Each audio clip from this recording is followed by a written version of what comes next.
Hi everyone, welcome to my new series for the month of April featuring our stamps. I thought it would be really great with our Stamptacular sale to offer lots of learning, tips, techniques, and fun featuring our stamp sets because they're phenomenal. So this first one is the basics of how to stamp properly with the Close to My Heart series of stamps. The tips should be good with any other stamping company, but there will be some things that are specific to our stamps. So a little bit about Close to My Heart stamps. Did you know we were the original acrylic stamps? The very first ones.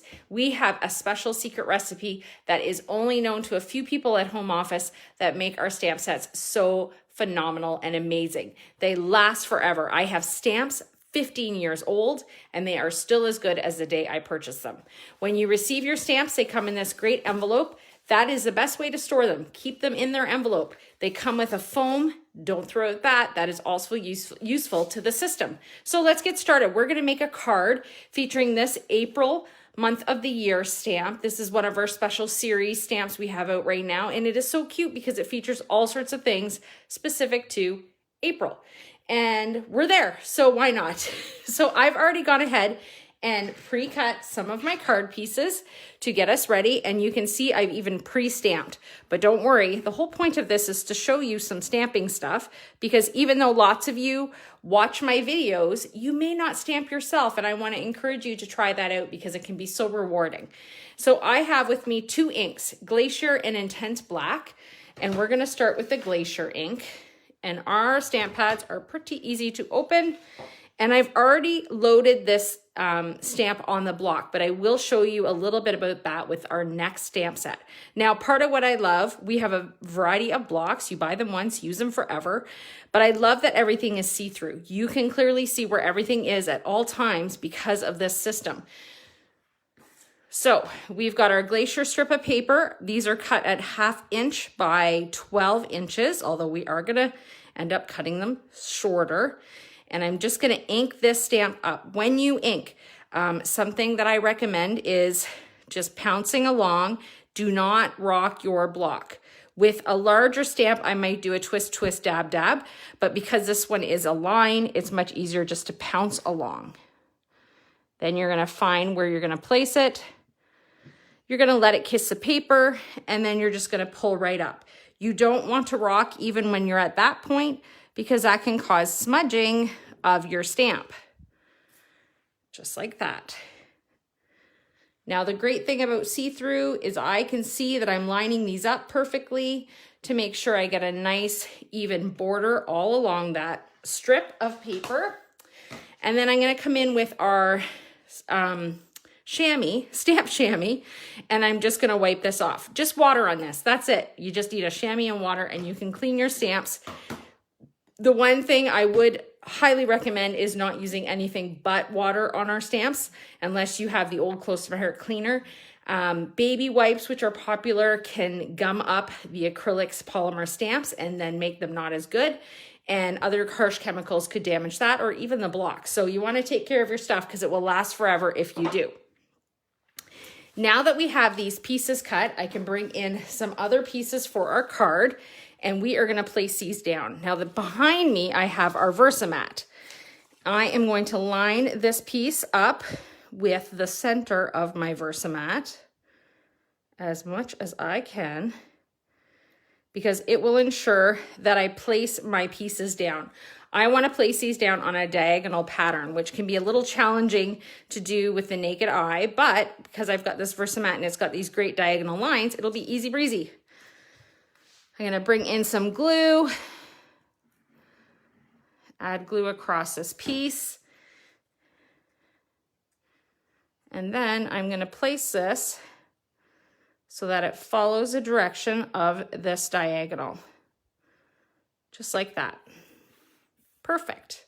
Then I'm going to come in with my next piece, which is the dot pattern, and I realize these are cut much longer than they need to be, but I wanted to make sure they fit fully across the piece of paper, and I can trim them after to make sure I can use those other bits. So there really is never waste. I'm going to start adding my glue to the card base because it'll ensure I don't add glue to everything else as much. Just a smart little tip, right? and we're just gonna go along. You can see how we're building this. This is just 1/2-inch strips. So think about what you have in your craft room. If you've never done cards, if you're a scrapbooker, and I know lots of us are, before we become card makers, or vice versa, you're a card maker before you're a scrapbooker. But if you have this stuff, why not use it? You've paid for it. It could be scraps in a scrap bin, little bits of scrapbook kits that you have left. Why don't you pull it out and start using it for some gorgeous projects that will be sure to brighten somebody's day? Like, check out how cute this is turning out. So I went with the blue theme because April showers bring May flowers. And I thought the blue was just perfect for those colors. We haven't had a lot of rain yet, not in my area anyways. But you know, it'll come. We don't have snow anymore. And I think for me, that's probably what's most important. Just going around. So I'm gonna add a few more strips and then we're gonna trim these, but we are so not done our project yet. There is so much more to go on this. It's gonna be so darling when it's all said and done. All right. We do have some spaces left, but remember what I said, we are gonna do some trimming. So I'm gonna start with just a rough trim of those pieces. I'm gonna push these up and then come back in so that I can finish off our edges. So now these offcuts all of a sudden are super useful. Nothing is ever not useful. Even the tiniest bits. We are gonna fill this right up. And I'm making sure I use pieces that have the stamping so that we can tie that all in together. Okay. Now I'm gonna come in with my paper trimmer. Let me see if I can get this up. These little ones can be you gotta be very careful with. But coming in with my paper trimmer, I'm gonna flip this up. And I'm gonna line up my rail with my paper edge and just simply run it along to trim all those pieces at once. How quick and easy is that? Now, once I have one side done on the straight edge, I can make sure I line it up nice and square at the top. And I'm just gonna do the same thing. Line it up, trim it off. Super, super simple. This is gonna turn out so pretty. I cannot wait to see the finished product. So we are gonna see these videos, the stamping videos, all month long. If you are new to stamping or if you want to learn more at stamping, these will be done on my Facebook page and they will also be loaded to my YouTube channel so that you can watch them later on if you ever need to go back to them. All right, there's our finished piece. Look how great that looks. Let me hold it up here. Hi, ladies. Okay, so next I'm gonna bring in my card base.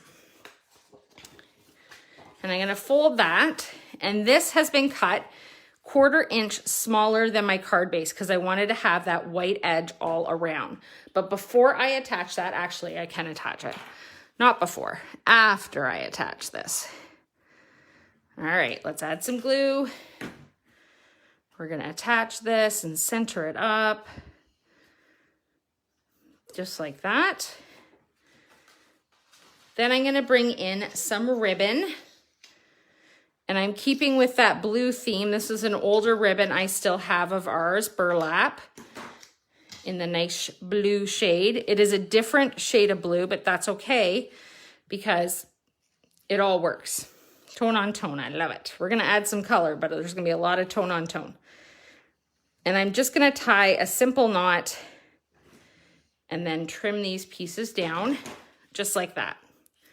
So there's our project so far. I don't think I need that, so let me move out of the way. And then next, I'm gonna show you some more stamping. So we have to create our focal point on our card, and I'm gonna come in with the April stamp, and I'm gonna show you how to use the foam that comes with this. When you use something like our Versamat, it does have foam on the back. Now mine looks nasty, my cats have gotten at it, but it works great still. But if you don't have the Versamat, this foam will do. That is why, part of why it comes with every stamp set. And we are gonna use this cute rainbow, because I love it, to do our stamping. And you can see I just peeled it up and I sat it down. Now I will say you want to be careful peeling your stamps, especially if they have small edges or pieces. You can tear these, so don't just yank them off and expect them to survive that. They are polymer and they can tear. I have only had one tear in all my years, and it's because I wasn't careful and I knew it. I'm coming in with some intense black ink. This is different than our regular black, and it is the ink that you want to use whenever you're using an alcohol marker, which is something we're going to bring in a minute. And when you're using a stamp for the first time, you want to season it. You can use a rub and remove eraser, but you can also use the palm of your hand, which is I'm going to show you right now, and you just rub it. The reason you do this is because when our stamps are manufactured, when any stamp is manufactured, a film is left on them. So this helps remove any of that film from processing, so you get a really nice crisp image. That will make all the difference. Then I'm gonna do the twist, twist, dab, dab, because it's a larger image, and I'm gonna come in and stamp. I'm just gonna hold it and allow it to kiss the paper, then pull it back, and I've got a perfect image. I'm also gonna remember to clean my stamp and block. You don't want to leave your ink on there. It will stain. It won't ruin them. You'll be able to use them with other colors, but it will stain. So the quicker you get it clean, the better, especially with the dark colors. All right, and then I can set that aside. Now I'm going to trim this out with our micro tip scissors, and I always advise leaving a white edge because that helps to keep things look nicer. Obviously, you can trim this right to the black line, but if you nick that black line at all, it's gonna look sloppy. See there? It's so much nicer with the white edge. So I did that because I know I already have one cut that I can use, so I don't have to worry about nicking that line for you. And now we can color it. So coming in with 4 of our markers, light yellow, blue turquoise, dark red, and pink violet. These will give me the colors I need for my rainbow. So we're gonna start with the red. And one thing you can always do, these markers are tri-blend. So they have 3 colors in each marker. There's the light shade, a mid shade, and a dark shade. And that can really help you decide what is the right shade. So I usually have a scrap piece of paper, and they are alcohol based, so you don't need to press hard. They do absorb into the paper, so you want to keep that in mind as you color.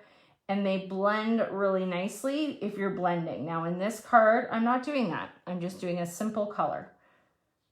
There's nothing wrong with that either. It's like coloring with butter. They're so smooth, it's lovely. Okay, that was a red. Next, we're gonna do yellow. So yellow's got, that's the light, then the mid, and then the dark. And the dark gets a little greeny, so I think I'll stick with the mid again. And because we use the intense black to stamp this, I'm not getting any bleeding of the ink. So that is an important piece. If you color with alcohol markers on regular ink, you're gonna get bleeding. Red, orange, yellow, green, blue, purple. We got all the colors. I'm trying to think which ones I want to do next. So this is the blue. That one's too light. That one's better. I think I like the mid again. So we're going to stick with those mids. And this is only a four rainbow. You could do some shading if you wanted to add the other colors to get the whole Roy G. Biv look.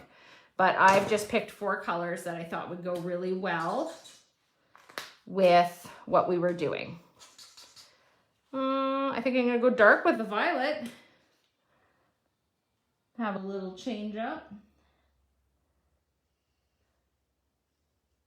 There we go. This is coming together nicely. We're almost done our card. So there is our rainbow. Next, we're gonna bring in some foam tape. My favorite friend. It really is. I've got one little piece already cut for my past project I'll stick down there. And then I'm just gonna trim off 2 others. And this will help keep my rainbow high on the card. I don't want it to sit flat because of the ribbon we have here. I want it to kind of take part in what's happening on the card. And this foam will help create that height.